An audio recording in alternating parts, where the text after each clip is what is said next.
सभामुख महोदय, हाम्रो नियमावलीको नियम 15(2) अनुसार नेपाल सरकारको नेतृत्व प्रधानमन्त्रीज्यू सदनमा आएर माननीयहरूले उठाउनुभएका सांसदज्यूहरूले उठाउनुभएका प्रश्नको उत्तर दिनुपर्ने हो या होइन, म एउटा प्रश्न राख्न चाहन्छु।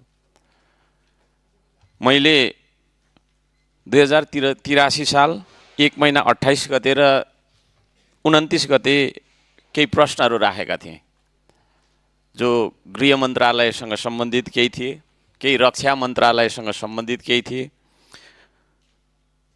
केही अन्य मन्त्रालयसँग सम्बन्धित प्रश्नहरू थिए। ती प्रश्नहरूको उत्तर प्रधानमन्त्रीज्यूले आएर दिनुपर्छ भन्ने म माग राख्दछु, किनभने उहाँले मन्त्री परिषद अहिले विस्तार गर्नुभएको छैन। गृह मन्त्रालयको जिम्मा पनि उहाँले लिइराखेको कारणले गर्दाखेरि यो सुकुम्बासी लगायतका चाहिँ शान्ति सुरक्षासँग सम्बन्धित विषयहरूमा पनि मेरा प्रश्नहरू थिए र सीमासँग सम्बन्धित, लिपुलेखसँग सम्बन्धित विभिन्न खालका चाहिँ प्रश्नहरू हामीले सोधेका छौँ, म लगायत अन्य सांसदज्यूहरूले। रक्षा मन्त्रालय पनि उहाँले सम्हालिराखेको कारणले गर्दाखेरि प्रधानमन्त्रीज्यू संसदमा आएर हामीले उठाएका प्रश्नको उत्तर दिनुपर्छ। हाम्रो नियमावली 15 को उपनियम 2 ले त्यो भनिरहेको छ।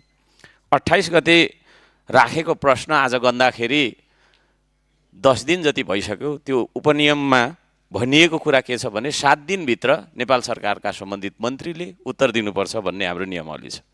त्यसो भएको कारणले गर्दाखेरि म प्रश्न गर्न चाहन्छु हाम्रो प्रधानमन्त्रीज्यूलाई, सभामुखज्यू मार्फत म प्रश्न गर्न चाहन्छु, उहाँ यो पार्लिमेन्टको मेम्बर हो कि होइन? यो देशमा पार्लिमेन्ट छ कि छैन? हामी सबैजनाले लोकतन्त्र, यो संसदको गरिमालाई हामीले जोगाइराख्नुपर्छ कि पर्दैन, कर्तव्य पुरा गर्नुपर्छ कि पर्दैन? म यो प्रश्न गर्न चाहन्छु। यदि उहाँ आफ्नो कर्तव्य पुरा गर्न सक्नुहुन्न भने उहाँले मार्ग प्रशस्त गर्दाखेरि राम्रो। उहाँ नेपाली जनता, यो नेपाली तपाईको चाहिँ लोकतन्त्रद्वारा स्थापित, नेपाली जनताको तपाईको मतद्वारा स्थापित संसदप्रति जवाफदेही हुनुहुन्न भने उहाँ को प्रति जवाफदेही हुनुहुन्छ? शङ्का गर्ने ठाउँ छ यहाँ। कोही न कोही प्रति त उहाँ जवाफ